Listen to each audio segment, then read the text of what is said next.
नमस्कार, हिमाचल समाचार में आपका स्वागत है। आज के मुख्य समाचार। मुख्यमंत्री ने स्वास्थ्य सेवाओं के सुदृढ़ीकरण और अधोसंरचना निर्माण के दिए निर्देश। मुख्यमंत्री ने कहा, डीएचएस में 300 चिकित्सकों का प्रशिक्षण व अवकाश रिजर्व कोटा बनाया जाएगा। मुख्यमंत्री ने की स्वास्थ्य विभाग की समीक्षा बैठक की अध्यक्षता।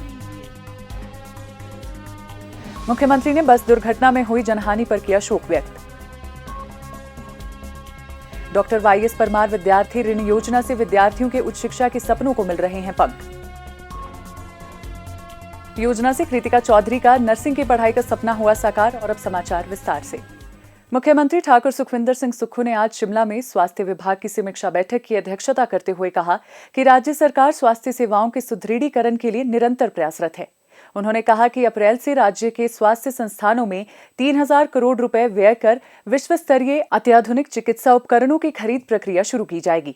सरकार नैदानिक सेवाओं को मजबूत कर रही है तथा पैरामेडिकल स्टाफ और चिकित्सकों की कमी को दूर करने के लिए ठोस कार्य किए गए हैं ताकि मरीजों को बेहतर चिकित्सा सुविधाएं सुनिश्चित की जा सके। स्वास्थ्य संस्थानों में रिक्त पदों को भरने की प्रक्रिया जारी है और आवश्यकतानुसार अतिरिक्त पद भी सृजित किए जाएंगे। उन्होंने कहा कि आईजीएमसी शिमला में भी जल्द ही पैट स्कैन और रोबोटिक सर्जरी की सुविधा शुरू की जाएगी। राज्य के सुपर स्पेशलिटी अस्पताल चमियाना और डॉक्टर राजेंद्र प्रसाद राजकीय आयुर्विज्ञान महाविद्यालय टांडा में मरीजों को रोबोटिक सर्जरी सेवाएं मिल रही है। राज्य सरकार आदर्श स्वास्थ्य संस्थानों को भी मजबूत कर रही है ताकि मरीजों को उनके घर द्वार के निकट बेहतर स्वास्थ्य सेवाएं मिल सके। मुख्यमंत्री ने कहा कि सरकार सभी चिकित्सा महाविद्यालयों में सुविधाओं के उन्नयन पर विशेष बल दे रही है। उन्होंने स्वास्थ्य सेवाएं विभाग में 300 डॉक्टरों का प्रशिक्षण और अवकाश रिजर्व कोटा बनाने के निर्देश दिए ताकि पीजी कोर्स के लिए जाने वाले डॉक्टरों के कारण उत्पन्न रिक्तियों से स्वास्थ्य सेवाएं बाधित न हो और इन रिक्तियों को तुरंत भरा जा सके। उन्होंने मेडिकल छात्रों के लिए छोटे बैच बनाने के भी निर्देश दिए। उन्होंने कहा कि किसी भी कक्षा में 60 से अधिक छात्र नहीं होने चाहिए। मेडिकल कॉलेजों में गुणवत्तापूर्ण शिक्षा सुनिश्चित करने के लिए राज्य सरकार नए लेक्चर थिएटरों के निर्माण में सहायता करेगी। उन्होंने कहा कि राज्य सरकार स्वास्थ्य अवसंरचना को सुदृढ़ करने के लिए प्रमुखता से कार्य कर रही है। सरकार प्रदेश के ग्रामीण और दुर्गम क्षेत्रों में गुणवत्तापूर्ण स्वास्थ्य सेवाएं उपलब्ध करवाने की दिशा में कार्य कर रही है ताकि मरीजों को बेहतर चिकित्सा के लिए प्रदेश से बाहर ना जाना पड़े। सरकार एक विस्तृत कार्य योजना अपनाकर काम कर रही है ताकि प्रत्येक स्वास्थ्य संस्थान को बेहतर सुविधाओं, पर्याप्त स्टाफ और उन्नत नैदानिक सेवाओं से सुसज्जित किया जा सके। उन्होंने कहा कि सरकार द्वारा उठाए गए कदमों से मरीजों को बेहतर उपचार सुविधा मिलने के साथ साथ चिकित्सकों और स्वास्थ्य कर्मियों को बेहतर कार्य परिस्थितियां उपलब्ध होंगी। उन्होंने कहा कि स्वास्थ्य विभाग को सभी पहलों का समयबद्ध क्रियान्वयन सुनिश्चित करना चाहिए ताकि लोग विस्तृत स्तर पर लाभान्वित हो सकें। मुख्यमंत्री ने कहा कि सरकार निरंतर चिकित्सा शिक्षा में सुधार और कॉलेजों में पर्याप्त अधोसंरचना सुनिश्चित कर रही है जिससे प्रदेश में कुशल डॉक्टर तैयार होंगे। सरकार के ये कदम स्वास्थ्य प्रणाली को मजबूत करने की दिशा में निर्णायक साबित हो रहे हैं। मुख्यमंत्री ठाकुर सुखविंदर सिंह सुक्खू ने आज सुबह उत्तराखंड के कवानू में हिमाचल पथ परिवहन निगम की बस दुर्घटना में 3 लोगों की मृत्यु पर शोक व्यक्त किया। ये बस चौपाल से पांवटा साहिब जा रही थी।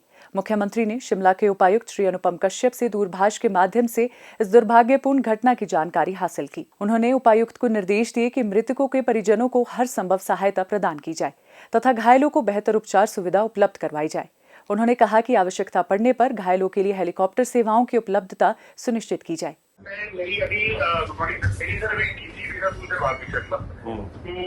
यहाँ से सर हमारे एसडीएम चौपाल चला गया सर और एसडीएम स्कूल को भी बोल दिया जाने के लिए सर और मतलब सारे चीफ हेलीकॉप्टर से करके सारे हॉस्पिटल में सर अपडेट कर दिया सर। वहाँ से पोंटा कितनी दूर है?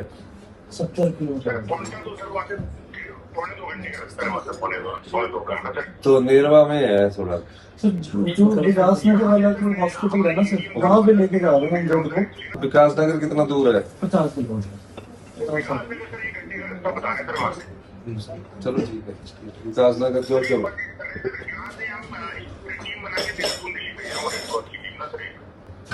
नहीं कोई सीरियस है तो उसको हेलीकॉप्टर की सुविधा उपलब्ध करवा दो पड़ा जिसकी लाइफ बच सके। उन्होंने ईश्वर से दिवंगत की आत्माओं की शांति के लिए प्रार्थना की और शोकग्रस्त परिजनों को इस अपूर्णीय क्षति को सहन करने की शक्ति प्रदान करने की कामना की। हिमाचल में प्रदेश सरकार जरूरतमंद बच्चों को समान रूप से उच्च शिक्षा के अवसर सुनिश्चित कर रही है। इस क्रम में सरकार की महत्वाकांक्षी डॉक्टर वाईएस परमार विद्यार्थी ऋण योजना मेधावियों के लिए वरदान सिद्ध हो रही है। इस योजना का उद्देश्य उन प्रतिभाशाली विद्यार्थियों को आर्थिक संबल प्रदान करना है जिनमें योग्यता और मेहनत तो है, लेकिन सीमित आर्थिक संसाधनों के कारण वे उच्च शिक्षा से वंचित रह जाते हैं। ये योजना विशेष रूप से मध्यम वर्ग और आर्थिक रूप से कमजोर परिवार के छात्रों को संबल प्रदान कर रही है। यह योजना विद्यार्थियों तक उच्च शिक्षा की समता सुनिश्चित कर रही है और इस योजना को प्रदेश में सफलतापूर्वक लागू किया जा रहा है। आप परिवार के बच्चे जो डॉक्टर बनना चाहते हैं, इंजीनियर बनना चाहते हैं, हम 1% की ब्याज पर 20 लाख रुपए का ऋण दे रहे हैं ताकि वो बच्चे अच्छी शिक्षा प्राप्त कर सके। यह वैसा आपका है, मतलब आपका कोई पोता पढ़ना चाहता, डॉक्टर बन रहा है, फीस 1.5 लाख है। आप यूको बैंक हमारा नोडल बैंक है, कांगड़ा कोऑपरेटिव बैंक और हिमाचल कोऑपरेटिव बैंक से 1% की ब्याज से आप 20 लाख का लोन ले सकते हैं, बाहर पढ़ने के लिए भी ले सकते हैं। उसके लिए आपको शिक्षा निदेशालय में एक पत्र देना पड़ेगा, वो रिकमेंड करेंगे और आपको 1% की ब्याज के 20 लाख रुपए मिलेगा। जिला कांगड़ा की लाभार्थी कृतिका चौधरी का कहना है कि इस योजना ने उनके उच्च शिक्षा के सपने को साकार किया है।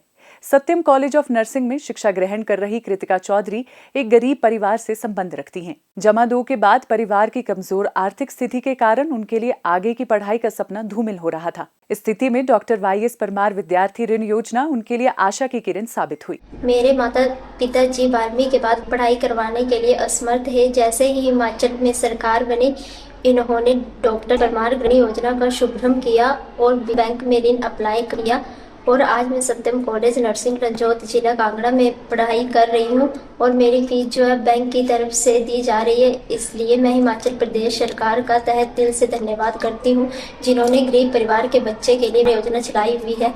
मैं हिमाचल सरकार का धन्यवाद करती हूँ।